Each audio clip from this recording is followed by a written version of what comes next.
En 1971, lorsque Diana Ross marcha dans l'allée dans une magnifique robe blanche, des millions de personnes croyaient qu'elle avait enfin réalisé le rêve américain.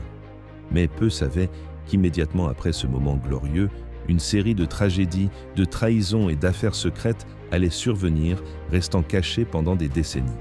Ces photos privées de Diana Ross, jamais vues auparavant, te permettront de voir l'icône légendaire sous un angle totalement différent. Des studios d'enregistrement glamour aux pièces fermées par des émotions inexprimées, sa vie était un tourbillon de chocs et de nombreux secrets qui ne voient le jour que maintenant.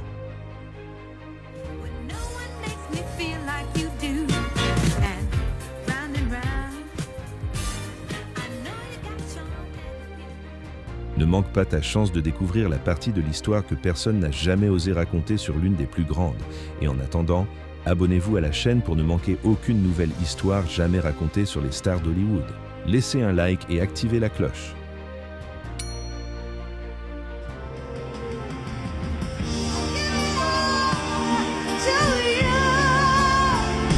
Diana Ross, née. Diana Ross, le 26 mars 1944 dans le nord de Détroit, était le deuxième de 6 enfants dans un foyer plein de rires, de rêves et des luttes quotidiennes d'une Amérique en mutation. Dès son plus jeune âge, Diana montra une détermination inhabituelle. Elle ne voulait pas seulement être l'une d'entre elles, elle voulait être celle que tout le monde remarquait. Mais la vie, comme toujours, ne distribuait pas les bénédictions facilement. Son enfance dans le nord de Détroit commença comme toutes les autres, jusqu'à ce que le malheur frappe. À seulement 7 ans, sa mère tomba malade de la tuberculose.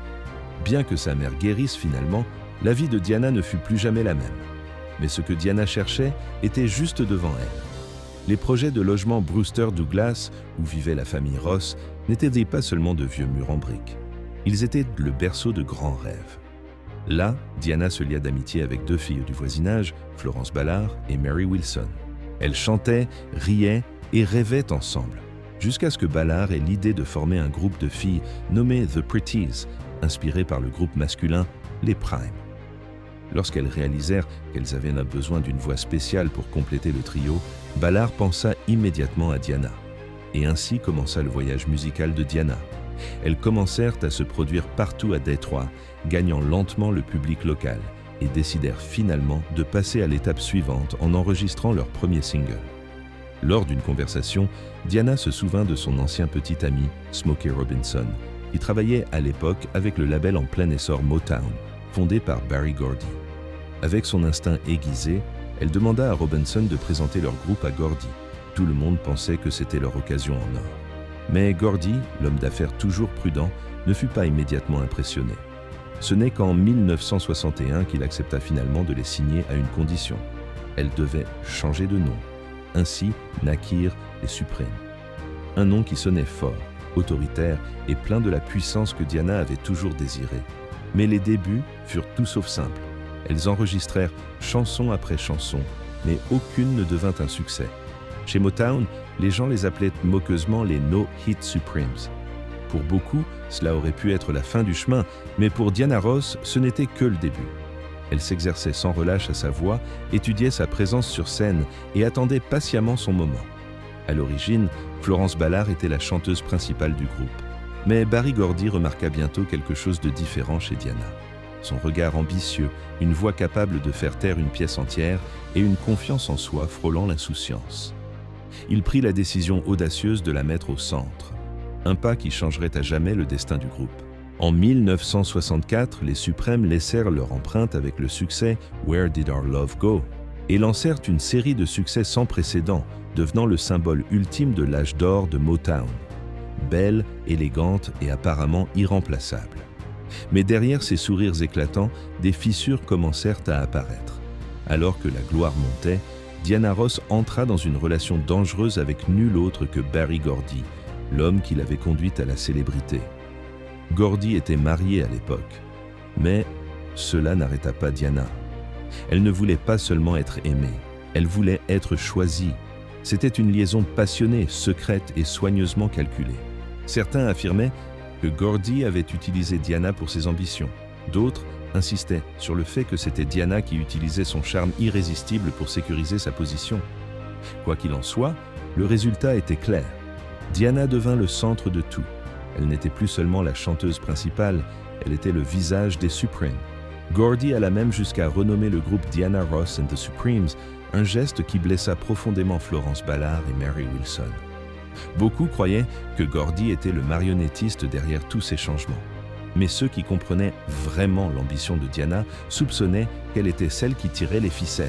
L'histoire de Motown était pleine d'histoires de manipulation, de liaisons amoureuses et de trahison. Et au sein de l'histoire des Supremes, les fans et les historiens de la musique pointèrent du doigt une personne comme la cause du déclin tragique du groupe, Diana Ross. Si Diana était la méchante de cette histoire, qui était alors la victime? Malheureusement, c'était la leader originale du groupe, Florence Ballard. Alors que Berry Gordy devenait de plus en plus fasciné par Diana, il écartait progressivement Ballard. Heureusement, elle avait encore Mary Wilson, sa fidèle amie, qui essayait de maintenir la paix et d'informer Ballard sur ce qui se passait en coulisses. Mais malgré les efforts de Wilson, les dégâts pour Ballard étaient dévastateurs. Le cœur brisé par la perte de son rôle et la montée des tensions au sein du groupe. Ballard se tourna vers l'alcool pour engourdir la douleur. Bientôt, elle commença à manquer des performances ou à apparaître visiblement épuisée. Motown la qualifia de problème. Et en 1967, Gordy licencia officiellement Ballard et confia le contrôle total à Diana Ross. À partir de là, la vie de Ballard sombra dans la tragédie. Elle perdit son argent, son foyer et finalement sa vie. À seulement 32 ans, elle était morte. C'était une fin déchirante. Mais le triomphe de Diana avait un prix. Aussi ambitieuse qu'elle fut, Diana Ross avait ses limites. Entre-temps, Berry Gordy plaçait d'énormes attentes sur ses épaules. La pression devenait insupportable. Elle commença à manger moins et développa un cas grave d'anorexie. En 1967, lors d'une performance à Boston, Diana s'effondra sur scène et fut hospitalisée pour épuisement. Mais même après avoir été témoin de ce moment effrayant, Gordy ne montra aucune clémence. À la fin des années 1960, l'aura scintillante qui entourait autrefois Diana Ross et les Supremes commença à s'estomper dans une crise d'identité. Le son pop poli qui les avait rendus le groupe de filles le plus réussi au monde perdait désormais son attrait auprès des spectateurs noirs qui se tournaient vers l'énergie brute et rebelle du soul et du funk. Berry Gordy, le puissant magnate de Motown et ancien amant de Diana, voyait ce changement venir. Il voulait préserver la gloire du groupe tout en construisant un nouvel empire autour de Diana. Cette ambition le poussa à essayer d'avoir le beurre et l'argent du beurre en lançant la carrière solo de Diana tout en maintenant les Supremes en vie avec une nouvelle formation. Il réussit, mais à un prix élevé. Les Supremes ne retrouvèrent jamais leur gloire d'antan, tandis que Diana Ross s'élevait en superstar en tant qu'artiste solo.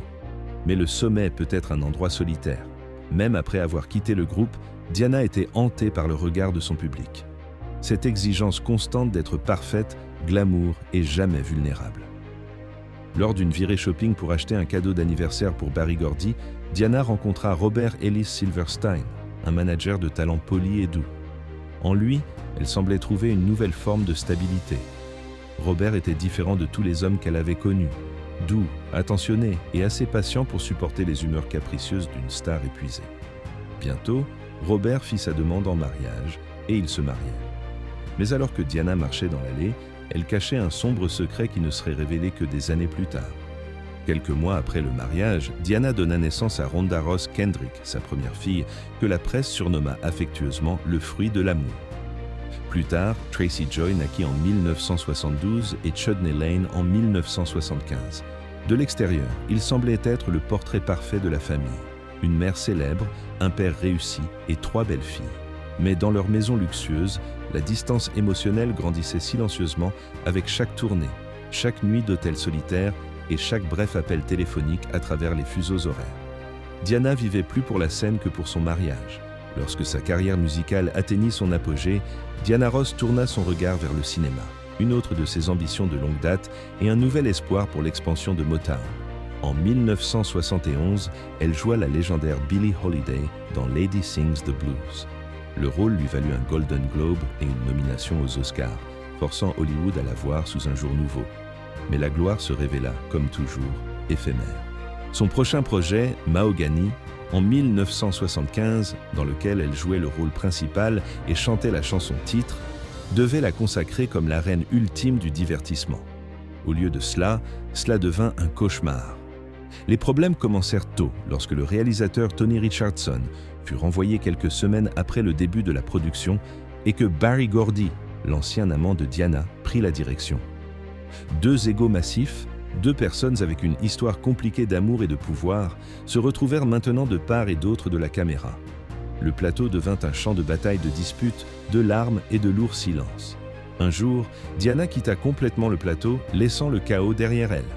Motown fut contraint d'utiliser une secrétaire d'entreprise comme doublure pour terminer ses scènes manquantes.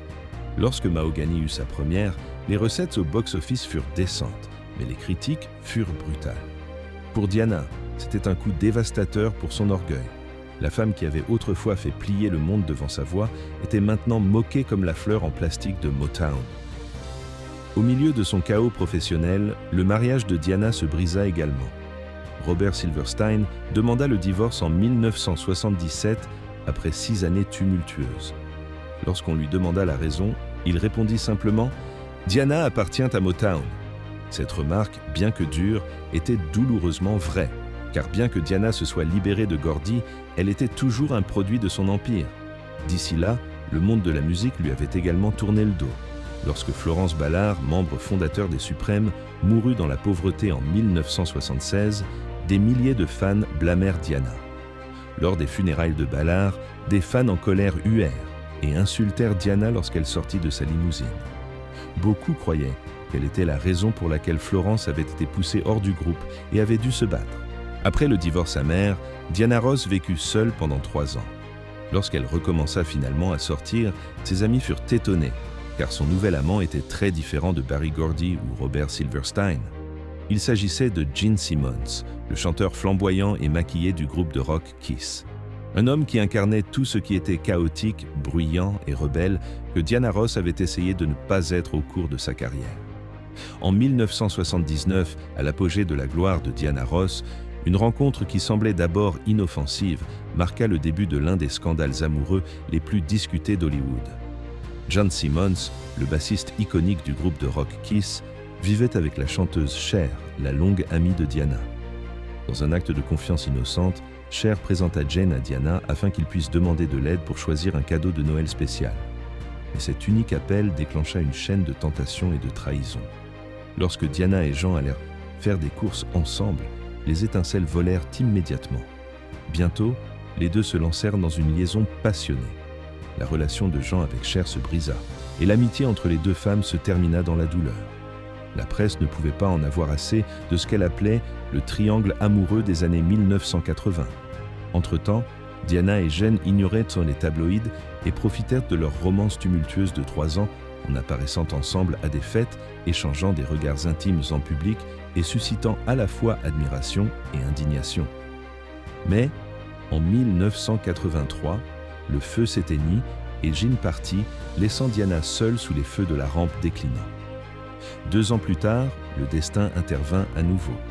Lors d'une fête à Londres, Diana rencontra Arnes Jr., un homme d'affaires norvégien riche, aventureux et cultivé. Contrairement aux artistes compliqués qu'elle avait connus auparavant, Ara apportait à Diana un sentiment de paix qu'elle avait longtemps désiré.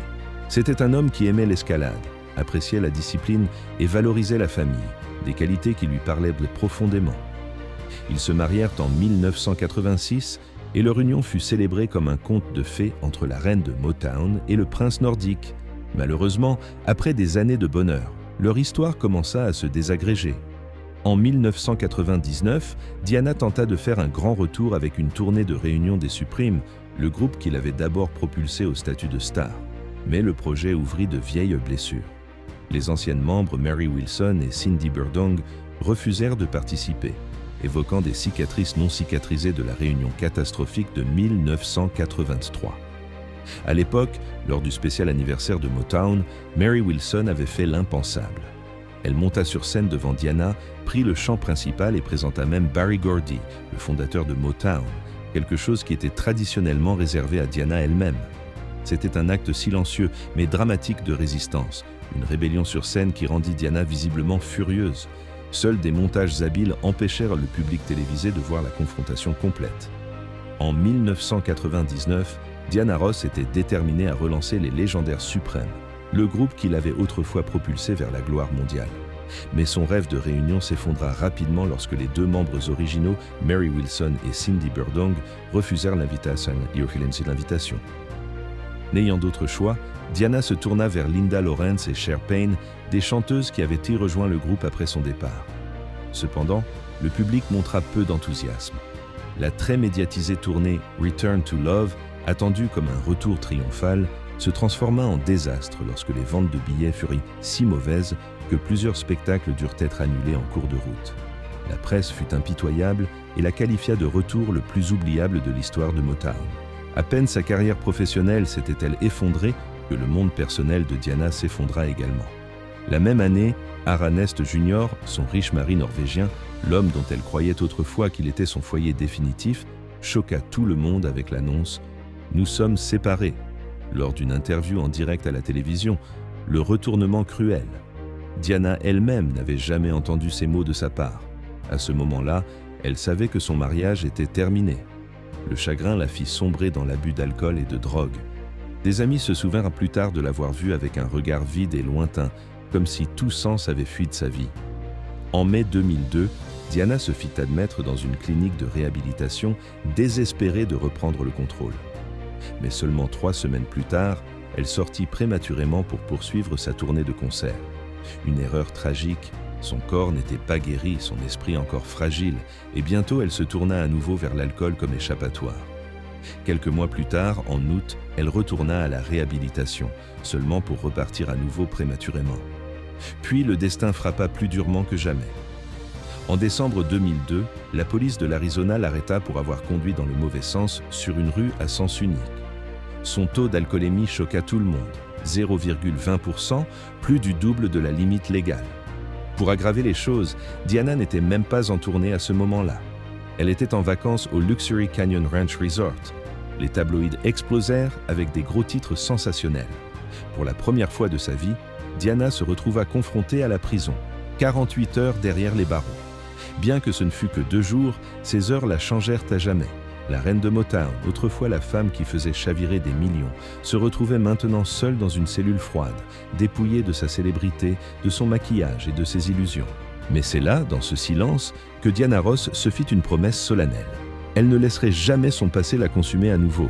Mais le destin n'en avait pas encore fini avec elle. En 2004, Aaron Nest Jr., son ancien mari, l'homme qu'elle avait autrefois pleuré, a été tué dans un accident de montagne en Afrique du Sud. C'était un aventurier expérimenté. Mais ce jour-là, un morceau d'équipement défectueux a conduit à une chute mortelle. Il avait 66 ans. Lorsque Diana a entendu la nouvelle, elle s'est complètement effondrée. Des années plus tard, en larmes dans l'émission d'Oprah Winfrey, elle a avoué « Arnay était l'amour de ma vie. Je ne pourrais jamais aimer quelqu'un d'autre comme ça. » Cette perte a rouvert de vieilles blessures de son premier mariage avec Robert Ellis Silverstein. À cette époque, Diana était enceinte de Rhonda et Robert croyait qu'il était le père. Mais en réalité, le père biologique de Rhonda était Berry Gordy, le fondateur de Motown et l'homme qui avait autrefois façonné l'ascension de Diana vers la gloire. Par peur que le scandale ne détruise à la fois sa carrière et son mariage, elle a gardé le secret caché pendant des années. Mais les secrets restent rarement cachés pour toujours. Lorsque Rhonda avait 6 ans, Diana et Robert ont divorcé. Ce n'est que lorsque Rhonda a eu 13 ans que Diana s'est finalement assise avec elle et a révélé la vérité. Ton père biologique est Berry Gordy. Au lieu de ressentir du ressentiment, Rhonda a éprouvé un soulagement, comme si une énigme de longue date avait été résolue. Elle avait toujours senti qu'elle était différente de ses 2 petites sœurs, et maintenant, elle savait pourquoi. Rhonda continuait d'appeler Robert le père qui m'a élevé avec amour, mais elle a également développé une relation chaleureuse et respectueuse avec Berry Gordy. Fait remarquable, les 3 entretenaient une relation de respect mutuel, quelque chose qui est presque jamais présent dans le monde du show business. Des décennies ont passé et Diana Ross monte toujours sur scène. Ses yeux brillent, sa voix n'est plus aussi puissante mais plus riche, remplie de profondeur et d'émotion. À 80 ans, elle se produit encore, sourit toujours et reste un symbole de résilience. Elle a 2 étoiles sur le Hollywood Walk of Fame, a été intronisée au Rock and Roll Hall of Fame et continue d'être célébrée comme une légende vivante. La vie de Diana Ross n'est pas seulement une chronique de gloire et d'honneur. C'est l'histoire d'une femme qui est tombée de nombreuses fois, mais qui ne s'est jamais laissée abattre. Après des tournées ratées, des chagrins d'amour, des dépendances et des pertes dévastatrices, elle a toujours trouvé son chemin de retour sur scène. Micro en main, sa voix, autrefois mise en doute, autrefois rejetée, se tient maintenant comme preuve que les légendes ne naissent pas de la perfection, mais de la force de se relever après chaque chute. Si cette vidéo vous a plu, restez à l'écoute. Abonnez-vous à la chaîne, mettez un like et activez les notifications pour ne pas manquer de nouvelles vidéos sur les stars d'Hollywood. On se retrouve dans la prochaine vidéo.